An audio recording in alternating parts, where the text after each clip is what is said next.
माननीय मंत्री जी के नेतृत्व में इस चुनावी समर में उतरेगी। मैं आगे ये विचार के लिए सर्वप्रथम अनुभव के लिए नीरज रोहिला जी को आमंत्रित करता हूँ, वो सब वह भी गए।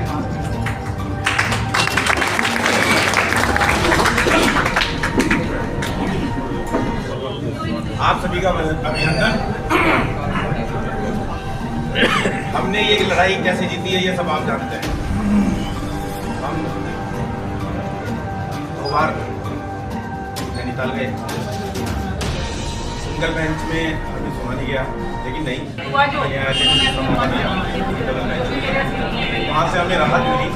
वो मेरे साथ हमेशा रहे हैं और मैं ये भी अनुरोध करूँगी, ये भी अपील करूँगी अपनी महान जनता से कि वो एक जिस तरीके से मेरे हर पल हर क्षण खड़े रहे और आगे भी मेरे साथ इसी तरीके से खड़े रहेंगे।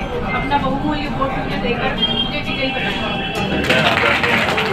भगवान जी के असर प्रयासों से और उससे आज जो हमारे साथ अन्याय हुआ, जिस प्रकार से सरकार ने एक हठधर्मिता अपनाते हुए अपनी ताकत का इस्तेमाल करते हुए नाजायज तरीके से यामिनी रोहिला का पर्चा निरस्त करा, तो उस पर जब हम उच्च न्यायालय में गए और हमें सिंगल बेंच थी, वहाँ पर न्याय नहीं मिला, फिर हम डबल बेंच में गए और डबल बेंच में हाई कोर्ट से हमें न्याय मिला।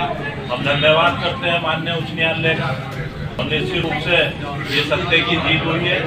जहाँ ये सत्य की जीत हुई है वहाँ पर भारतीय जनता पार्टी का चेहरा भी बेनकाब हुआ है कि जो लोकतंत्र को तार तार करके उन्होंने अपने चेहरे को जनता के सामने रखा। और आज मैं भाई नीरज रोहिला जी यहाँ पे जो सामाजिक कार्यकर्ता है, जिन्होंने अपनी जान की परवाह किए बिना इस हड़बड़पुर की और तमाम आसपास के क्षेत्र के लोगों की सेवा की। मैं तो इन्हें देखता था कि जब कोरोना जैसी महामारी में बेटा बाप के लाश को हाथ में लगाना था तो कंधा लगा के जाते थे, वो दिन भी हमें याद है। मैं अपनी छोटी बहन यामिनी रोहिला की हिम्मत को भी दाद देता हूँ, इनके जो संस्कार हैं उनको भी सलाम करता हूँ कि आपके साथ इतना बड़ा अन्याय हुआ, उसके बावजूद भी आपने किसी भी प्रत्याशी के खिलाफ एक शब्द भी इन्होंने अगर उसके खिलाफ कुछ गलत टिप्पणी करी हो, या मैं आपको बधाई देता हूं कि आपने अपने ऊपर संयम रखा। आज हम उच्च न्यायालय से जीते हैं।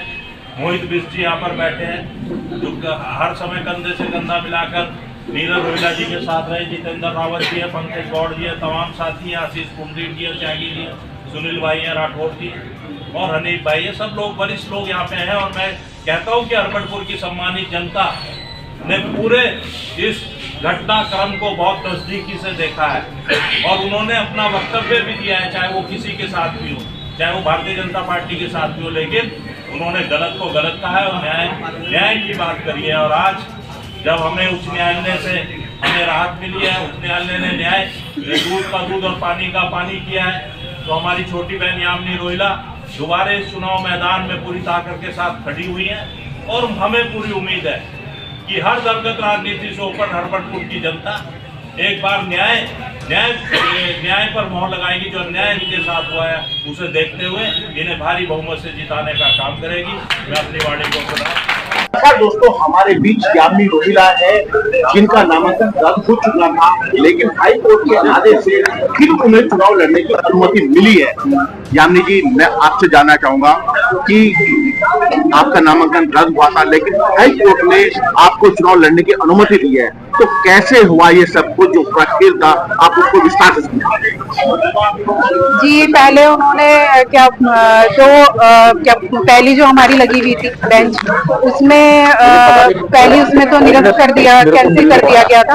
उसके बाद फिर हमारी डबल बेंच लगी थी, उसमें जो हमारे चीफ जस्टिस थे, जो हमारे को 2 चीफ जस्टिस थे, उन्होंने हमारे को देखा, हमारे कागजों को देखा और हमारी कागजों में ऐसी कोई कमी नहीं थी जो वो हमारे को इनकार करते, हमारा पेपर कैंसिल करते। और उन्होंने जो फैसला आज हमारे को दिया है कि हम चुनाव अपना जारी रख सकते हैं, तो हम न्यायपालिका से पूरी उम्मीद रखते थे और हमारी उम्मीद उन्होंने बनाकर रखी और जनता भी हमारे साथ थी।